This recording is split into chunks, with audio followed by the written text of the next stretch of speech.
साहेब काहीतरी म्हणते तब्येत बिघडली आता. ए मोबाईल खाली घे मोबाईल मागला था.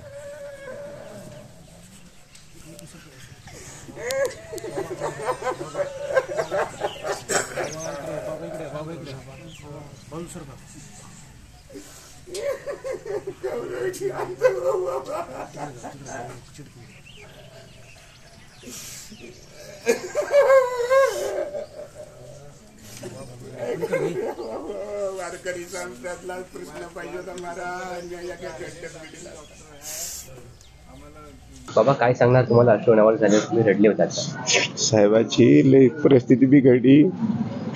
शिंदे साहेबांना म्हणा नुसतं या खोटं नाटक करून जसं यशोदीनं कृष्णाला जसं शांत करायसाठी खोटं नाटक काहीतरी खेळ करून ती त्याला शांत करत होती कृष्णाला, तसं साहेबाला म्हणा एक दादाला येऊन तुम्ही भेटा, खोटं नाटक तरी करून द्यायचं काहीतरी, कारण दादा जात काही खरं नाही. तुम्ही बोलले का दादांना पाणी पिण्यासंदर्भात?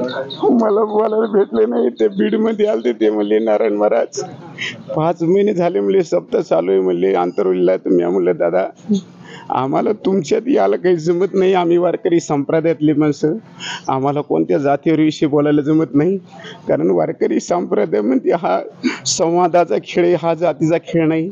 म्हणून मी त्याला सांगितलं मी गंज गुणवान मोठा आहे पण मला तुमच्यामध्ये यायला काही जमत नाही, कारण आम्हाला रात्रंदिवस फिरावं लागतं, आम्हाला भेव आहे, म्हणून आम्ही काही कोणत्या पक्षीशी माणसं नाही. तर पण ते म्हणले नारायण महाराज मी आता उपोषणाला बसणार आहे, 10 तारखेला तुम्ही या, पण मला 10 तारखेला येणं नाही झालं, मी 11ला आलो.